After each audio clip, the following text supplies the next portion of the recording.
Bismillahirrahmanirrahim. Alhamdulillahi rabbil alamin. Wassalatu wassalamu ala nabiyyina Muhammad wa ala alihi wa ashabihi wa sallam. Ma ba'd. Sot inshallah do të flasim për një ders, cilën e ka mbajtur më herët dietari i njohur Sheikh Abdulrazak al-Badr rreth qëndrimeve dhe çështjeve të besimit në kohë pandemie.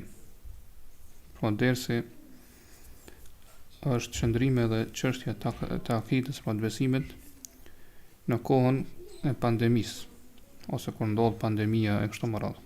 Ky ders sigurisht është dashur të mbahet pra meje në fillim të kësaj pandemie, mirë po, do të thonë duke parë që kanë filluar të shtohen rastet e atyre që pra të infektuarve me këtë virus, pra me koronavirusin, atëherë pas është arsyeshme që me fol prapë për këtë çështje, për arsye se do thotë edhe qëndrimi i njerëzve prapë filloi të ndryshonte dhe të ishte të bëhej pra njëjtë sigurisë në fillimet e kësaj pandemie apo kësaj epidemie që është përhap në të gjithë globin.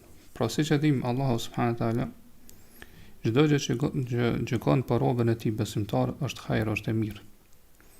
Dhe besimtari në të gjitha lëvizjet, rrethanat, gjendjet, peripecitë e tij, pra rrotullohet prej një nimeti në nimet të një nimet tjetër. Pra kalon prej një mirësie të Allahut të një mirësi tjetër. Për këtë arsye, ajo që besimtari arrin, apo ajo që besimtarit i ndodh në jetën e kësaj bote, qoftë çështje që është e gëzueshme, pra që e bën njeriu të lumtur dhe që e don atë gjë, qoftë ndonjë tjetër që është e pikëllueshme edhe që i shkakton dhimbje besimtarit, të gjitha këto hyjnë në derën apo kalojnë për derën e mirësisë dhe dhuntisë Allahu subhanahu wa taala, mirë po për atë i cili atë besimtari i cili ndalet dhe mediton mënyrën më të mirë rreth këtyre gjërave që i ndodhin gjatë jetës së tij. Prandaj na sot inshallah do të ndalemi dhe do të bisedojmë ose vërtet do të flasim për këtë sprov, këtë fatkeqësi të madhe, të thotë që ka zbritur të njerëz në përgjithësi për këtë epidemi, e cila është përhapur në të gjithë globin dhe i ka përfshirë të gjitha vendet apo shumicën e tyre, dhe i ka bërë njerëz që do thotë të bien në dëshpërim apo depresion, edhe do thotë i ka friksuar ata, do nuk i lën që të bëjnë gjumë ose pra të flajnë rahat, të bëjnë gjumë të mirë e kështu me radhë. Dhe ky ders, pra që është në fillim, do të jetë i ndërlidhur me disa aspekte të imanit, disa aspekte të akidës që duhet i ketë parasysh besimtari karshi apo në raport me këtë sprov, me këtë fatkeqësi apo me këtë pandemi që i ka përfshirë njerëzit.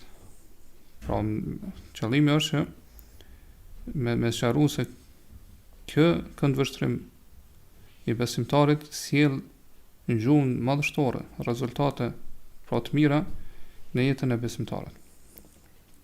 Është saksuar në Sahihun e Muslimit prej hadithit të Suhejbit radhiyallahu anhu, i cili tregon se pejgamberi sallallahu alaihi wasallam ka thonë: "Ajaban li amri al-mu'min. Inna amrahu kulluhu khair." Është e çuditshme çështja e besimtarit. Të gjitha çështjet e tij ose e gjithë çështja e tij është hajër, është mirësi. Mulaysa dhaka li ahadin illa lil mu'min. Dhe kjo nuk i takon ose nuk i përket askujt tjetër përveç besimtarit. In asabet hu sarra'u shakara fa kana khayran lah. Nëse e godet ose i vjen e mirë besimtarit, ai është falëndërues mirënjohës dhe kjo është më mirë për të. Wa in asabet hu darra'u sabara fa kana khayran lah. Nëse e godet një fatkeqësi, një gjë që e dëmton, ai tregohet i durueshëm dhe kjo është më mirë për të. Po ky hadith na shpjegon edhe na sqaron se në të gjitha ato rrethana, gjendje, do thonë vështirësi, peripeci, e kështu me radhë, besimtari rrotullohet prej një hajri në një hajr tjetër, prej një mirësie të mirësia tjetër.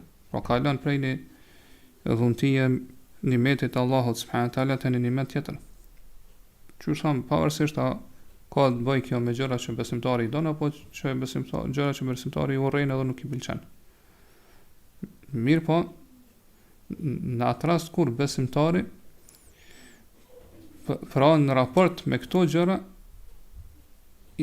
do thot sjellja e tij ose çështja e tij ndaj këtyre çështjeve që i vinë edhe godasin të jetë në përputhje ose të jetë në ndritën e udhëzimeve të imanit. Pra në ndritën e akides së saktë, e cila përftohet edhe boron prapë i librit të Allahut subhanahu taala dhe sunetit pejgamberit sallallahu alaihi wasallam. Për këtë arsye po që pejgamberi sa tha walaysa dhaka li ahadin illa lil mu'min. Kjo nuk i përket, nuk i takon as kujt tjetër përveç se besimtarit. Pra pejgamberi me këto po dëshiron me ne të sqaroj se çfarë ndikimi, çfarë efekti dhe çfarë gjumë pra të pashlyeshme dhe thella lën akidia saktë dhe besimi i drejtë të besimtarit në të gjitha gjatë gjithë jetës së tij, në të gjitha çështjet rrethanat në të cilat kalon besimtari. Pra që besimtari me mirësinë dhe dhuntinë e Allahut subhanahu taala në të gjitha lëvizjet e tij, pra që tham kalon prej një mirësie të mirësia tjetër. Prandaj e pam që bëra sa thonë nëse godet diçka e mirë, do thonë i vjen mirëqenie prej Allahut subhanahu taala, është falëndërues. Do më njës se kjo është më hajër për to, por është më mirë për to. Pra i vjen një gjë e cila do thotë e gëzon besimtarin. Gjë do thonë që sjell lumturi, gëzim në zemrën e tij. Po gjë që e don besimtari. Atë besimtarin çfarë vepron këtë rast? Është mirë njëse falëndron Allahun subhanahu taala, nga se besimtari e din që e gjithë mirësia është në dorën e Allahut subhanahu taala. Pra e gjithë mirësia është prej Allahut subhanahu taala.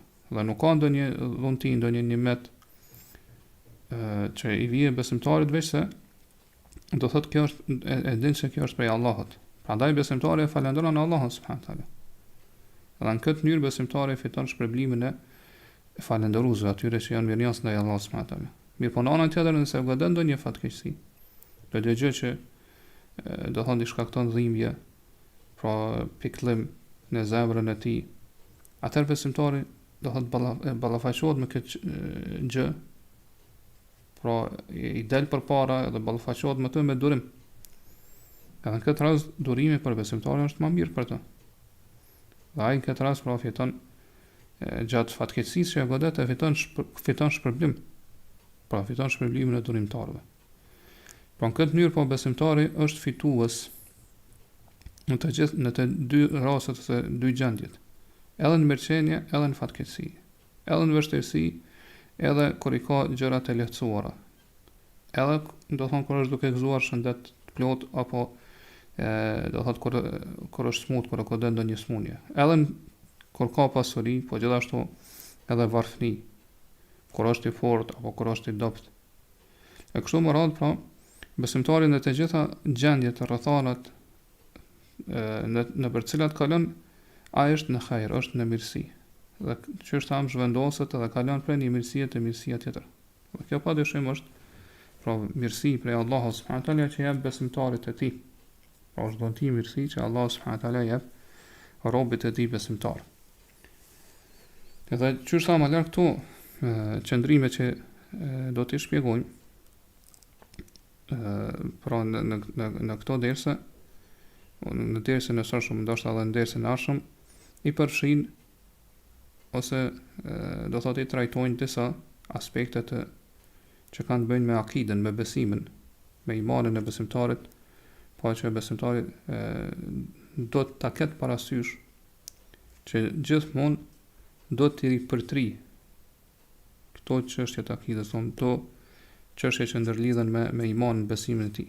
Do t'i ripërtri, të mundohet t'i ripërtri ato, mundohet t'i zhvilloj ato në zemrën e tij, t'i forcojë kështu më radh, në mënyrë që ato të kenë ta sillin, pra ta kenë ta sillin atë efektin edhe domethënë atë ndikimin e bekuar që e kanë, pra efektin e bekuar që e kanë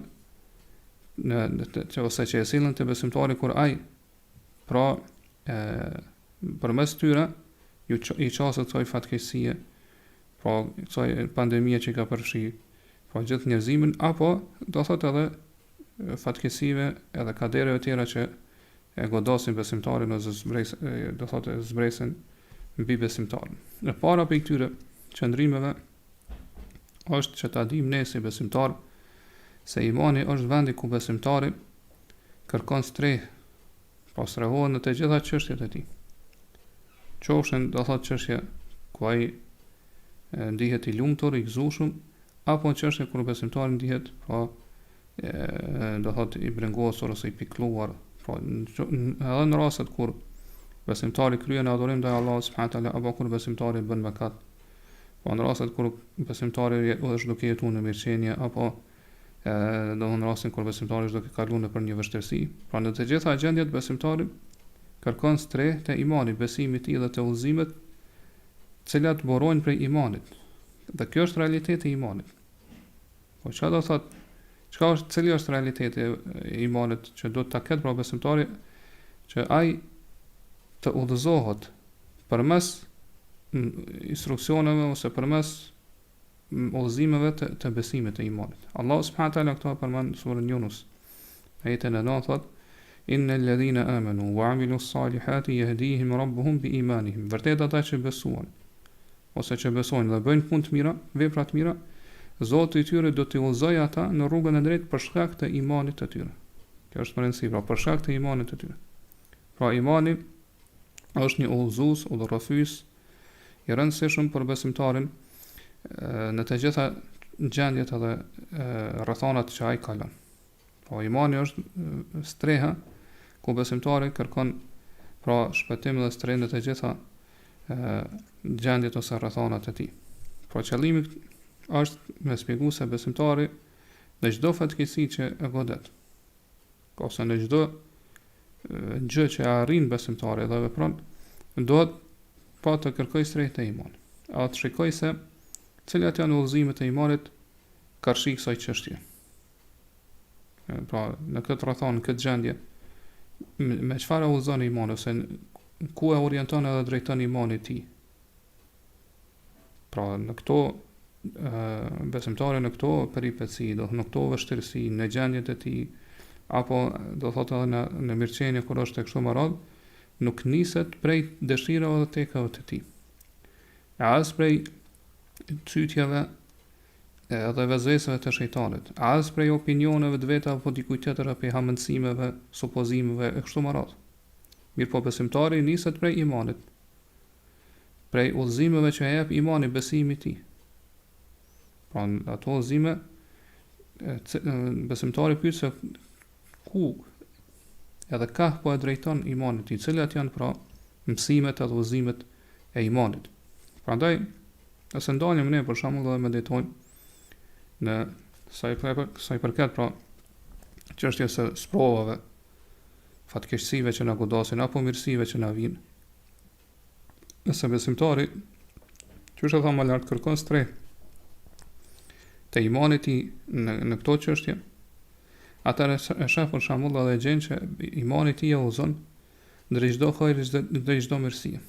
Për shembull, sa i përket fatkeqësisë dhe sprovës, atëherë imani i tij e udhëzon që besimtari të ketë besim, bindje të plot se çdo gjë që e godet nuk ka pasur mundësi mos me e godit.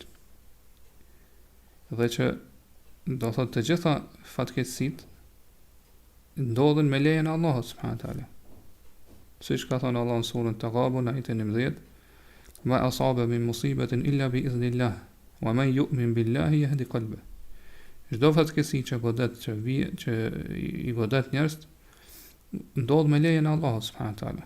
Dhe kush e beson Allahun, Allah ja udhëzon zemrën. Ja drejton zemrën e tij. Po kush e beson Allahun, po beson që kjo ka qenë me caktimin e Allahut subhanahu wa taala, atëherë Allah udhëzon zemrën e tij. Po kështu na mëson imani, kështu na udhëzon imani jon. Po ashtu imanin, pra çështë ta shohim më poshtë na udhëzon që këto fatkeqësi që na godasin janë kefarat, pra na i shlyen mëkatet tona. Përmes tyre Allah subhanahu wa taala na i fal, na i shlyen edhe na i largon gjunat dhe mëkatet e tona. Po ashtu imani unë udhëzon që ne që atyre fatkeqësive do të llogarisim edhe shpresojnë në shpërblimin e Allahut. Pastaj të drejtohemi Allahut subhanahu wa taala me lutje që më na largo këto fatkeqësi. Imani unë udhëzon që ne do të mbështetemi vetëm Allahut subhanahu wa taala.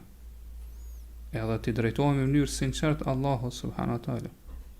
Po ashtu imani unë udhëzon që gjatë fatkeqësive po të kthehemi me pendim te Allahu subhanahu wa taala, të mendohemi për gjunat dhe mëkatet e tona. Se dhe na udhëzon që të jemi durueshëm, po të kemi durim. E kështu me radhë, gjitha këto janë pra udhëzime që besimtari i gjen në imanin e tij. Për çdo fatkeqësi që godet, e gjen që kjo është pra këto janë udhëzime drejt cilave e drejton edhe udhëzon imanit i besimit i.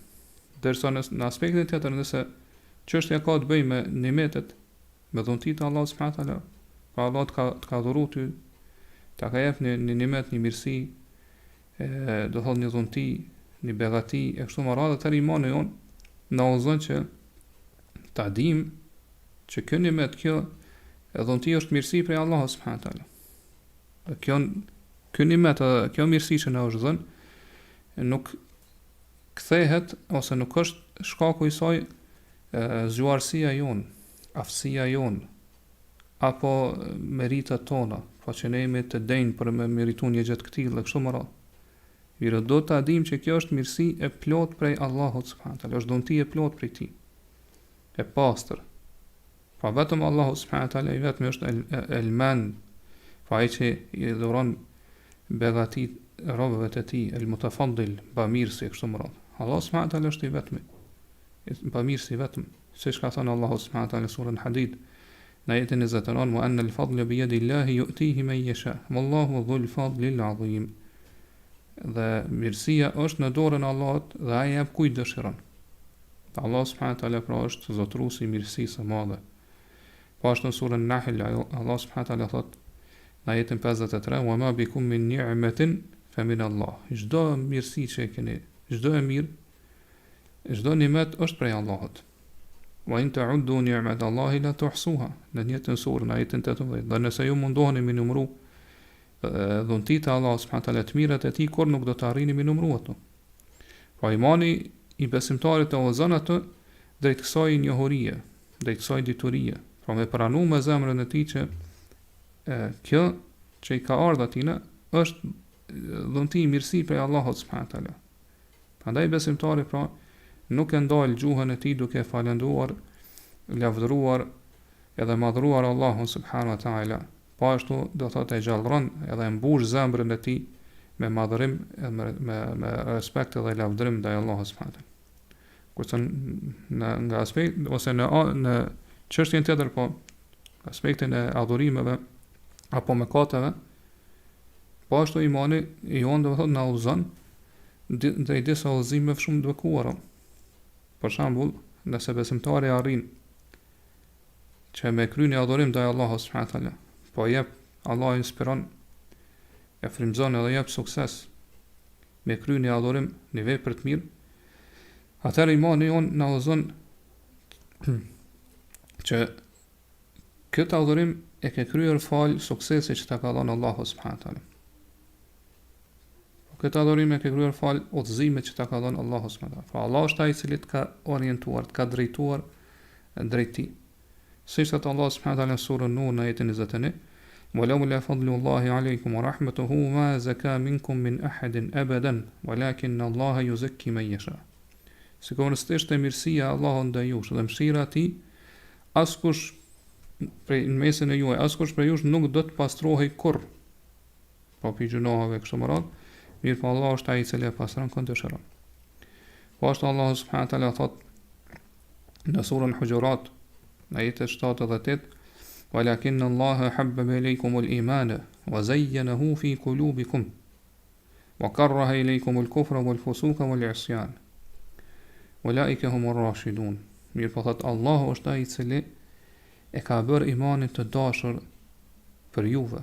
Allah pra është ai i cili e ka bërë imanin të dashur për neve.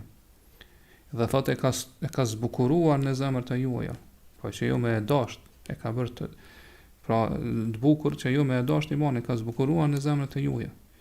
Dhe jo ka bërë juve të urryer, të papëlqyeshme, mohimin, pra kufrin, shthurjen edhe mosbindjen mëkatet. Allah thot, këta janë të udhëzuarit. Mirë, po çfarë thot Allah në ajetin në vijim? Fadlem min Allahi wa ni'mah, wallahu alimun hakim. Kjo është mirësi dhe dhunti prej Allahut. Allah subhanahu wa taala është i gjithdijshëm dhe i urtë. Prandaj besimtari e falënderon Allahun subhanahu wa taala që e ka udhëzuar edhe ka begatuar me kry këtë vepër të mirë. Edhe që e ka bërë musliman, që të jetë musliman i bindur, i nështruar ndaj Allahut subhanahu wa taala dhe i drejtuar në rrugën e drejtë, po në rrugën e drejtë Allahut subhanahu wa taala. Prandaj e lut Allahun subhanahu wa taala që me e forcu në këtë rrugë drejt, me e forcu në të vërtetën, me e forcu në udhëzimin e drejt. Kurse në gjendjen kur besimtari, ose në rrethanat kur besimtari bën mëkat Allah subhanahu wa taala, atëherë besimtari, pra imani i tij e udhëzon besimtarin edhe din që kjo që ka ndodhur prej besimtarit është mëkat i cili e zemron edhe hidhron Allahun subhanahu wa taala. Edhe është shkak që me sjell dënimin dhe ndëshkimin e Allahut subhanahu wa taala. Prandaj besimtari shpejton që mu pendu te Allahu subhanahu wa taala. Po imani i tij e udhëzon drejt saj. Mu kthy te Allahu subhanahu wa taala me kthim edhe pendim të sinqert edhe me kërku falje për gjunat dhe mëkatin e tij. Po për mbledh as themi se kjo temë është shumë e rëndësishme në skajshmëri sa përket domethënë kësaj çështje për cilën po flasim. Pra që imani është streha për besimtarin, ku ai kërkon strehën e të gjitha në gjendjet, rrethanat në për cilat ai kalon. Qoftë vështirësi, qoftë mirëqenie, qoftë smundje, qoftë shëndet, pasuri, varfëri e kështu me radhë. Në të gjitha këto pra besimtari kërkon strehë të imanit të tij dhe e shikon, do të hulumton, e shqyrton se cilat janë ato udhëzime që drejt cilave, pra udhëzime madhështore të bekuara drejt cilave e drejton edhe e mëson imani i tij. Që është Allahu yahdihim rabbuhum bi imanihim. Zoti i tyre, pra besimtarët do t'i udhëzoj për shkak të imanit të tyre. Për çështjeve të rëndësishme gjithashtu në këtë temë, pra që ndërlidhen me akiden, me itikadin, është besimi në kader. Po besimi në kader, siç ka thënë Ibn Abbas radiallahu anhuma, është rregulluesi i tauhidit. Po këtë transmeton El-Ajurri në librin e tij Sharia, edhe thot el-qadru nizamu at-tauhid. Besimi në kader, po në caktimin e Allah subhanahu wa taala është rregulluesi i tauhidit. Fa man wahhada Allah wa kadhaba bil qadri naqada takdhibuhu tauhidahu. Prandaj thot ai i cili përgënjeshton kaderin, pas e beson kaderin, ai që njëson Allah subhanahu wa taala me adhurim, po beson në ishmërinë e Allahut edhe njëson Allah subhanahu wa taala me adhurim, mirë po e përgënjeshton kaderin, atëherë thot përgënjeshtrimi i tij e shkatron, e azgjeson tauhidin e tij. Me Allah subhanahu wa taala në shumë ajete përmend kaderin. Për shembull surën Qamar në ajetin 49 thot inna kulla shay'in khalaqnahu bi qadar. Thot vërtet ne çdo gjë kemi krijuar me mas të saktuar, me kader. Po ashtu thot wa kana amrullahi qadaran maqdura në surën Ahzab në ajetin 38. Dhe urdhni Allah subhanahu wa taala ka qenë kader, caktim i vendosur, pra i prerë, patjetër më ndodh. Po ashtu në surën Taha në ajetin 40 Allah thot thumma ji'ta ala qadarin ya Musa. Pastaj ti o Musa erdhe sipas caktimit të Allahut subhanahu wa taala. Dhe siç e dim surën Ala, pra në ajetet e para Allah thot subbihisma rabbikal ala. Lavdroja emrin e Zotit tënd më të lartit. Alladhi khalaqa fasawwa, ai i cili ka krijuar çdo gjë dhe ka përkryer ato, pra ka krijuar e ka përpjestuar në mënyrë drejt. Pastaj thot walladhi qaddara fahada. Dhe ai është i cili ka caktuar fatin e çdo krijesë, pra ka caktuar fatin e çdo krijesë, kaderin. Edhe ka udhëzuar drejt asaj që është më e dobishme për të. Dhe siç e dimë në shumë ajete Allah subhanahu wa taala thot inna Allaha ala kulli shay'in qadir. Për këtë ajet është ajeti 20 i surës Bekara. Allahu vërtet është i fuqishëm për çdo gjë. Në surën Takwir, për shembull në ajetin 29 Allah thot ma tashauna illa an yasha Allahu rabbul alamin. Ju nuk mund të dëshironi diçka veç se atë që e dëshiron Allahu Zoti i botëve. Edhe ajetet pra që flasin në këtë kuptim janë të shumta. Pra, çështja e besimit në kader ose dera, porta e besimit në kader është një derë, një portë që nëse besimtari hyn përmes saj, edhe që patjetër do të më hinë përmes saj, atëherë ka më gjetë atë qetësinë. Ka më gjetë të thotë prehjen shpirtërore, qetësinë e zemrës, prehjen e zemrës dhe rahatinë e shpirtit e tij. Edhe do të largoj pra ato brengat, ankthët, mërzin, lodhjen shpirtërore e kështu me radhë. Nga se besimtari e din se pra besimtari kur e beson kaderin e Allahut subhanahu wa taala, çështë ama lart e din se çdo gjë që e ka goditur nuk ka pas mundësi që mos t'i ndodhë. Edhe ajo që nuk i ka ardhur besimtari, pra që nuk e ka goditur, atëherë s'ka pas mundësi t'i vijë atij apo ta godas. Po besimtari din që ka dhaja dhe kaderi Allah subhanahu wa taala patjetër do të zbatohet caktimi i Allahut subhanahu wa taala. Dhe ajo që Allah subhanahu wa taala dëshiron më ndodh, atëherë ajo do ndodh ashtu siç dëshiron Allahu subhanahu wa taala, në kohën që dëshiron Allahu subhanahu wa taala, edhe sipas formës dhe mënyrës që dëshiron ai. Pa askush nuk ka mundësi të kundërvihet apo ta kundërshtoj edhe ta thyej edhe ta kthejmë mbrapsht vendimin, gjykimin edhe kadan edhe kaderin Allah subhanahu wa taala. Prandaj ky besim në kader është një ngushëllim i madh për besimtarin në çdo rrethon, po sidomos do thotë gjatë vështirësive, gjatë fatkeqësive, gjatë sprovave kështu me radhë. Po ky besim në kader i sjell besimtarit një rahati, qetësi edhe prehje të madhe shpirtërore. Pa e largon prej zemrës e tij çdo breng, çdo pikëllim, çdo mërzi, do thotë dëshpërim, ankth, edhe do thotë ato mendimet sikur të kisha vepruar kështu apo të kisha bërë kështu e kështu me radhë. Siç na mëson pejgamberi sa në hadithin që e transmeton Muslimi, thotë al-mu'minu al-qawi khairun wa ahabbu ila Allah min al-mu'min al-da'if. Besimtari i fortë, po me iman, me besim të fortë, është më i mirë dhe më i dashur te Allah se sa besimtari i dobët. Wa fi kullin khair, pse në çdo njërin prej tyre ka mirësi, ka hajër. Pastaj thot pejgamberi sallallahu alajhi wasallam, ihris ala ma yanfa'uk wasta'in billah wa la ta'jiz. Kujdesu, veproj, dormëri ato gjëra që të sjellin dobi dhe kërkon ndihmë prej Allahut subhanahu wa taala dhe mos u tregoj pa aft. Pastaj thot wa in asabaka shay'un fala taqul law anni fa'altu kana kadha wa kadha walakin qul qaddara Allahu wa ma sha'a fa'al. Sot nëse të godet diçka, çfarë do qoftë ajo, mos thuj sikur të kisha vepruar kështu, do ndodhte kjo apo ajo. Por nuk do të më godiste kjo gjë. Mirë po thuaj, pra me bindje të plot, Allahu subhanahu wa taala ka caktuar këtë. Edhe ka vepruar atë që ka dëshiruar ai. Në një transmetim ose përcjellje tjetër thot, walakin kul qadarullahi wa ma sha'a fa'al. Mirë po thuaj, kjo është caktimi i Allahut. Ai ka vepruar çfarë ka dëshiruar. Po kjo është kështu kur thot besimtari, po me gjuhën, po para gjuhës do ta thot me zemrën e tij këtë fjalë. Atëherë këto padyshim që besimtari ka me gjetë qetësi, ka me gjetë rahati të zemrës, prehje të shpirtit, qështu do të largoj çdo breng, çdo ankth, çdo dëshpërim, do thot mërzi, vujtje, edhe lodhje shpirtërore dhe kështu me radhë, do të largoj këto fjalë sikur të kisha vepruar kështu, do ndodhte kështu. E kështu me radhë. Pra gjitha këto largohen përmes imanit, besimin në kaderin, në saktimin e Allahut subhanahu wa taala. Pastaj ky besim,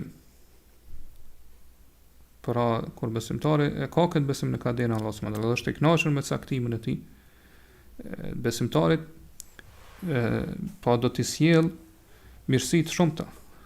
Pa Allah subhanahu wa taala do t'ia kompenzoj edhe do t'i jep mirësi të shumta në këtë botë dhe në botën tjetër.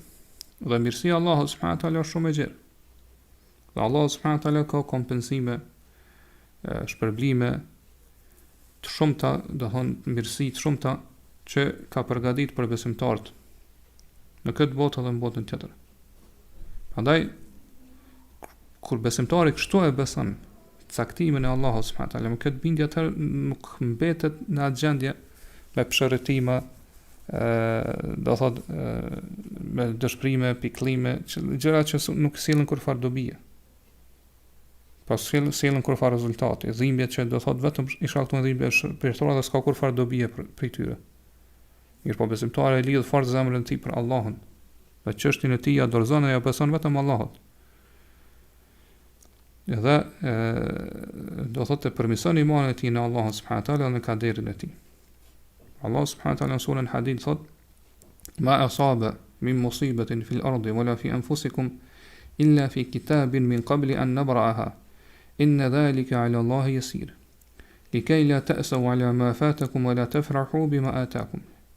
Nuk ka ndonjë fatkeqësi që bie, që godet në tokë apo te ju, po në veten e juaj.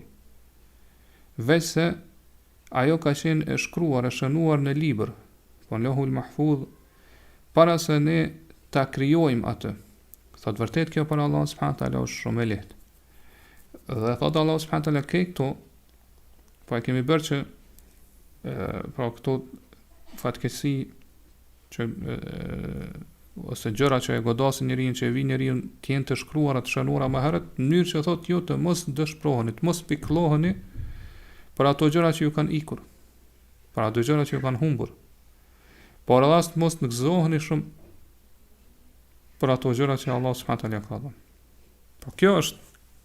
Kjo ajet po na tregon për atë qetësinë, e rahatinë dhe prehjen shpirtërore që ja jep besimtarit, ose qetësi dhe prehje që e mbulon zemrën e besimtarit kur ai e beson këtë mënyrë kaderin dhe caktimin e Allahut subhanahu taala.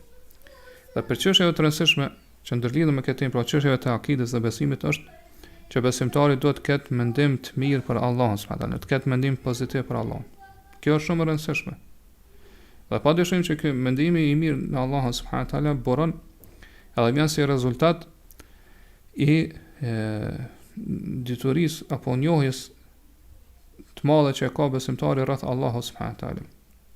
Dhe do thot kur besimtari gjatë adhurimeve të tij e adhuron Allahun pra përmes emrave të tij të bukur edhe atributeve cilësive të tij të përkryera dhe të larta. Pasi që dim Allahu subhanahu taala i përkasin emrat më të bukur dhe atribute cilësi të larta të plota absolute, po gjithashtu edhe veprat apo veprimet që janë turta. Po të gjitha veprimet e Allahut subhanahu, të gjitha veprat e tij burojnë nga urtësia, pra janë rezultati i urtësisë së Allahut subhanahu. Dhe kjo është një çështje shumë e rëndësishme që ndërlidhet me faktin kur ne besojmë ose e shprehim atë për uljen edhe nështrimin e adhurimit ndaj Allahut subhanahu taala.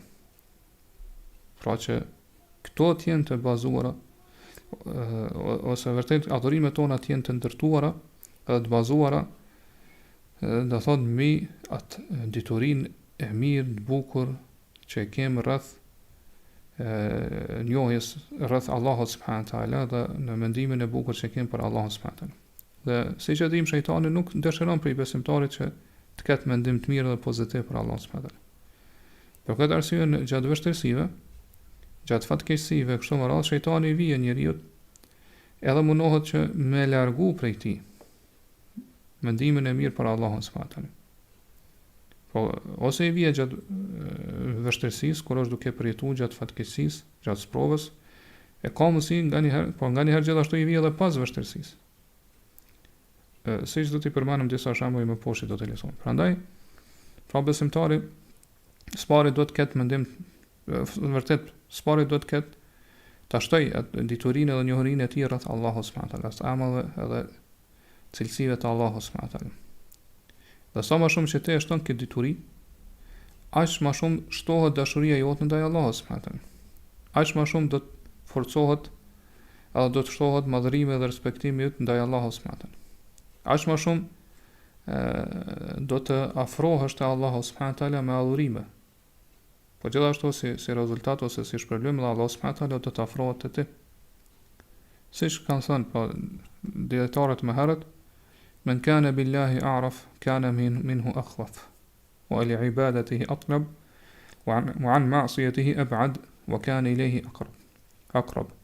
Kush e njeh Allah subhanahu wa taala më mirë, po kush e njeh Allah subhanahu wa taala më shumë, do t'i friksohet më shumë atij. Do ta adhurojë më tepër atë, do të qëndrojë më larg mëkatimit ndaj tij dhe do të jetë më afër Allahut subhanahu wa taala. Po dituria, dija rreth Allahut subhanahu wa taala ka vërtet gjurmë madhështore edhe të pashlyeshme që i lën të besimtarit. Dhe kjo njohuri apo dituria rreth Allahut subhanahu wa taala arrihet kur ne i mësojmë dhe mundohemi i kuptu edhe mi ditë emrat e bukur të Allahut subhanahu wa taala, përmes cilave Allah subhanahu wa taala na ka njoftuar ose i ka njoftuar robërit e tij për veten e tij. Po ose në Kur'an ose në sunetin e pejgamberit sallallahu alaihi wasallam. Po kësaj do t'ja shtojmë faktin që po besimin edhe bindjen e plot që emrat Allah subhanahu wa taala gjitha janë emra të bukur edhe cilësitë e tij gjitha janë cilësi të përkryera. Këtu mund dalim edhe të meditojmë në rreth një duaje të pejgamberit sallallahu alaihi wasallam, përmes cilës ose me cilën pejgamberi sallallahu alaihi wasallam e fillonte namazin e tij të natës, siç është transmetuar në Sahihun e Muslimit prej Aliut radhiyallahu anhu. Pa që pejgamberi sallallahu alaihi wasallam pasi që merrte tekbirin fillestar, u falej gjatë natës, ose vërtet në dohon në përgjithësi kur është fal pejgamberi sallallahu alaihi wasallam, pasi që e merrte tekbirin fillestar, thoshte wajjahtu wajhiya lilladhi fatara as-samawati wal arda hanifa wama ana min al-mushrikin. Thotë unë fytyrën time e drejtoj te ai i cili i ka krijuar shtetin dhe tokën, si hanif, besimtari drejt, që drejtohet vetëm ka Allahu subhanahu wa taala dhe largohet prej tjerë, thotë edhe unë nuk jam prej udhëtojtarëve. Po këto pejgamberi sallallahu alaihi wasallam ka fillu në namazin me këtë dua, dhe fillimisht po tregon se ai pra vet ai me fytyra ti do të thonë qenia ti drejtohet te krijuesi i qiellit dhe i tokës, pra ai i cili ka shpikur edhe i ka kriju qiellin dhe tokën pa ndonjë shembull dhe model para prak. Po tek ai i cili në dorën e tij është drejtimi i gjitha çështjeve. Po të gjitha krijesat i nështrohen vullnetit e tij dhe i nështrohen pa drejtimit të Allahut subhanahu wa taala. Po që Allah i drejton ato sipas dëshirës dhe vullnetit të tij. Pastaj pejgamberi sallallahu alaihi wasallam ka thonë: Inna salati wa nusuki wa mahyaya wa mamati lillahi rabbil alamin la sharika lahu wa bidhalika umirtu wa ana min al-muslimin. Vërtet namazim, kurbanim, jeta ime dhe vdekja ime jam vetëm për Allahun Zotin e botëve, i cili nuk ka ortak, me këtë jam urdhënuar dhe unë jam prej muslimanëve, ose për atyre që i dorëzohem Allahut subhanahu wa taala. Pastaj thot Allahumma anta al-maliku la ilaha illa anta rabbi wa ana abduk, zalamtu nafsi wa a'taraftu bi dhanbi faghfir li dhunubi jami'a, innahu la yaghfiru dhunuba illa ant. Pastaj ka thonë: o Allah, ti je sunduesi, mbreti, nuk ka të adhuruar meritor përveç teje. Ti je Zoti im, kurse unë jam robi yt. Unë vërtet i kam bërë padrejtësi vetes time, edhe i pranoj mëkatet e mia. Prandaj mi fal të gjitha mëkatet, nga se askush tjetër përveç teje nuk i fal mëkatet. Wahdini li ahsani al-akhlaqi la yahdi li ahsaniha illa ant, wasrif anni sayyi'aha la yasrifu anni sayyi'aha illa ant. Thotë edhe më uzo drejt sjellje dhe moraleve më të mira, nga se vetëm ti je ai i cili do thotë uzon njeriu drejt këtyre moraleve më të mira. Dhe largoj prej meje ato sjellje të morale të këqija, nga se vetëm ti i largon pra prej meje moralet dhe sjelljet e këqija. Pastaj thotë labbaik wa sa'daik. Unë të përgjigjem ty. Pra këto është ai pjesa e hadithit që vije si argument apo dëshmi për këtë temë që po flas. Labbaik wa sa'daik wal khayru kulluhu bi yadayk. E gjithë mirësia është në durët e tua, ose në dy durët e tua. Wa sharru laysa ilayk, edhe e keqja nuk takon ty, pra nuk vjen prej teje. Ana bika wa ilayk, un jam pra kërkoj, pra mbështetem ty, besoj ty, do thotë kërkoj ndihmën tane kështu më radh. Wa ilayk, edhe te ti do kthehem, te baraka wa ta'alek, i madhëruar edhe i lartësuar jeti. Pra këto do të ndalemi në këtë dua që me cilën pejgamberi sa me ka thirrur dhe ka lutur Allahun subhanahu wa taala. Edhe pam që në fund tha wal khayru kulluhu fi yadayk. E gjithë mirësia është në dy dorët e tua Allah, gjitha të mira. Pra kjo vjen si rezultat i detyrisë që ka pas pejgamberi sa dijes rreth Allah subhanahu wa taala. Pa detyrinë e mirë të bukur, të madhe që ka pas rreth Allahut subhanahu wa taala. Pa gjithë mirësia, gjitha të mirat janë në dorët e tua. Dhe e keqja nuk vjen prej teje. Pra Allah subhanahu wa taala është i lartësuar prej sherrit prej të keqes. Allah subhanahu wa taala është i lartësuar ai pastër prej që në emrat edhe cilësitë e tij dhe veprat e tij të ketë gjëra, do thot ndodhin ose të ketë gjëra, po ndodhin gjëra që nuk kanë kuptim të kota, do thot pa kur farurësie. Po të gjitha emrat e Allah subhanahu wa taala janë tregojnë për lavdërim dhe madhërim të Allah subhanahu wa taala. Po ashtu cilësitë e tij, gjitha janë hamd, për lavdërim dhe madhërim për Allah subhanahu wa taala. Po edhe veprat e Allah subhanahu wa taala janë të tilla. Po gjitha tregojnë për lavdërim dhe madhërim hamd ndaj Allahut subhanahu wa taala. Nga se gjitha veprat edhe veprat e Allahut subhanahu wa taala vijnë prej urtësisë së tij. Dhe nuk ka në veprat e Allahut subhanahu wa taala sharr. Po të keqe. Mirë po e keqja është në krijesat krijuar të Allahut subhanahu wa taala. Pra në të vepruarat, jo në veprat e Allahut subhanahu wa taala në krijimin e tij. Pra keqja është ashtu që ne e shohim, pra në sytë tonë kur na ndodh një e keqe. Mirë po në veprat e Allahut subhanahu wa taala nuk ka të keqe, nuk ka sharr. Prandaj ne kur siç e dim, pra Allah subhanahu wa taala në surën Falak në ajetin e dytë ka thonë min sharri ma khalaq, po kërkojmë mbrojtje te Allahu për të keqes që ai ka krijuar, për të keqes që ndodhet në krijesat e Allahut subhanahu wa taala. Pra për të keqes që është në ato gjëra që i ka krijuar Allahu, pra në krijesat e tij. Pra aty është e sherrë, ashtu që është na e shohim, mirë po jo në veprimet e Allahut subhanahu wa taala. Pra sa i përket emrave të Allahut subhanahu wa taala dhe cilësive të tij, atributet, po ashtu edhe veprat e tij, atëherë për këto pejgamberi, siç na mësoi pejgamberi, ka thonë o sharru laysa ilayk. Keqja nuk vjen prej teje, Allah, nuk është e ti. Nuk takon ty e keq. Prandaj kur besimtari i sheh edhe pra i shikon fatkeqësitë edhe sprovat, musibetet që e godasin me këtë sy,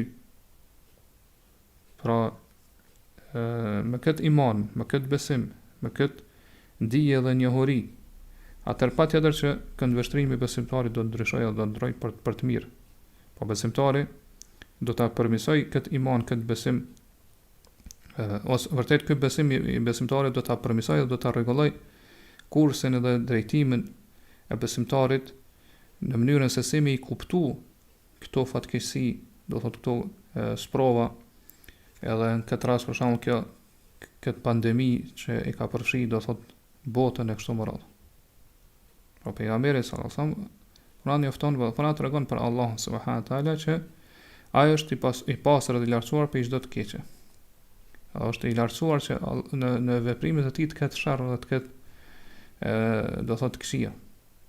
Prandaj pra sprovat që e godasin besimtarin, nëse besimtari ndalet e i shikon ato, pra i shfleton, i rrotullon, po në kuptimin duke medituar, duke menduar thellë rreth tyre dhe urtësisë së Allahut subhanahu wa taala, atëherë besimtari patjetër do të arrijë në përfundim që këto sprova dhe fatkeqësi realisht janë dhurata të mira prej Allahut subhanahu wa taala, dhurata të cilat përfshin mirësi për besimtarin. Qysh na tregon këto edhe Sheikhul Islam Ibn Taymija, Allahu mëshiroft. Pra kjo është kuptimi i fjalëve të tij. Thotë besimtari nëse ndalet edhe shikon, po mediton në dobitë e fatkeqësive, në dobitë e sprovave, atëherë besimtari do të ngritet edhe do të lartësohet prej nivelit të sabrit, por nuk do të mbetet më vetëm në nivelin e sabrit, si besimtari që tregohet i durueshëm ndaj këtyre sprovave, mirë po do të ngritet edhe do të lartësohet në nivelin e falënderimit. Pra do të jetë falëndërues edhe minjës ndaj Allahut subhanahu wa taala që e ka sprovuar ose e ka godit me këto sprova. Pra nuk do të jenë më besimtarë vetëm durimtarë, i durueshëm ndaj fatkeqësisë. Mirë, po gjithashtu do të jetë edhe falëndërues. Nga se ai kur e shikon pra në këtë çështje që e ka godit ose këtë fatkeqësi që i ka ardhur, e kështu me radhë e shikon nga aspekti ose nga ana që ajo është mirësi, dhunti prej Allahut subhanahu wa taala, është diçka e mirë që ka godit. Edhe patjetër që ka me arrit këtë përfundim ashtu siç unë e shpjegon Sheikhul Islami.